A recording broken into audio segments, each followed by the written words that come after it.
আপনারা দেখছেন সিএম বাংলা, নিরন্তর বাংলার মুখ। This channel does not promote any violent, harmful, or illegal activities. All content provided by this channel is meant for an educational purpose only.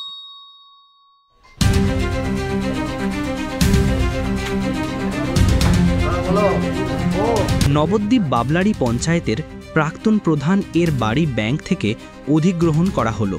জানা যায় 2020 সালের 23 August Nabadwip cooperative bank থেকে কমল দেবনাথ অর্থাৎ সেই সময়কার পঞ্চায়েত প্রধান 22 লক্ষ টাকা লোন করে নিত্যানন্দ টেক্সটাইলের নামে। যদিও ঠিকমতো ব্যাংকের লোন কমল দেবনাথ পরিশোধ করতেন না। ব্যাংক থেকে বহুবার সতর্ক করার পরেও টাকা পরিশোধ করতে না করার জন্য আজ ব্যাংক কর্তৃপক্ষ তার বাড়ি অধিগ্রহণ করে। তার লোনের পরিমাণ বেড়ে দাঁড়িয়েছে 32 লক্ষ টাকা। যদিও কমল দেবনাথকে বাড়িতে পাওয়া যায়নি, রয়েছে তার স্ত্রী এবং অন্যান্য সদস্যরা। জানা যায় তিনি নাকি কর্মসূত্রে বাইরে রয়েছেন। ব্যাংক থেকে বাড়িটি অধিগ্রহণের পর নিলাম করা হবে জানালেন ব্যাংক কর্তৃপক্ষ। নিজস্ব সংবাদদাতা সিএম বাংলা।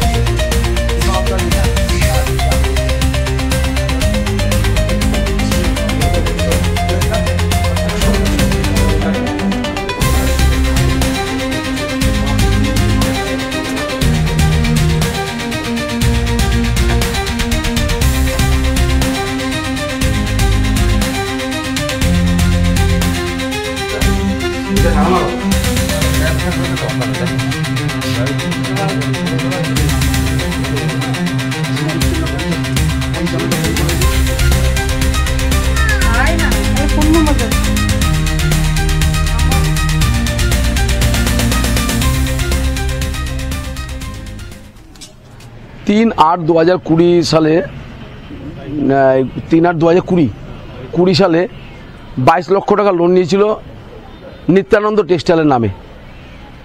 আমরা ব্যাংক থেকে তখন সরজমিনে তদন্ত করে দেখেছিলাম যে ব্যবসা রয়েছে, কারখানা রয়েছে। 22 লাখ টাকা লোন দেওয়ার পরে তিনি কিস্তি খেলাপি হয়, ঠিক মতন টাকা দিতেন না।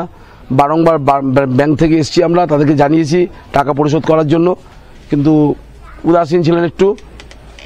একটা নির্দিষ্ট সময় পরে তো আমাদের ওটা দিতে হয় সার্ভিসিতে, তাই আমরা সার্ভিসিতে তার নামটা পাঠিয়েছিলাম। সার্ভিসি অ্যাক্ট অনুযায়ী তার বাড়িটা আজকে নিলাম করা হচ্ছে।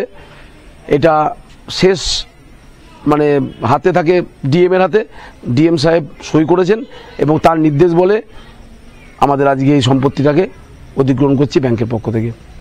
এখন প্রায় তার লোনের পরিমাণ প্রায় 32 লক্ষ টাকা ইন্টারেস্ট সহ। তাকে পাওয়া গেছে না, তাকে পাওয়া যায়নি। তার পরিবারে তার স্ত্রী বা অন্যান্যরা আছে, তাকে পায়নি। সে নাকি মানে জানতে পারলাম যে কর্মসূত্রে নাকি বাইরে আছে। আমরা এখন এই বাড়িটাকে মানে পুরো লক করে সিল করে দিয়ে যাব এবং ব্যাংক থেকে সরকারি নিয়ম অনুযায়ী, নির্দিষ্ট নিয়ম অনুযায়ী আমরা এই বাড়িটাকে আমরা নিলাম করব। আপনার নাম? আমি নবদ্বীপ কোঅপারেটিভ ক্রেডিট ব্যাংকের সম্পাদক। আমার নাম শ্রী ঝন্টুলাল দাস।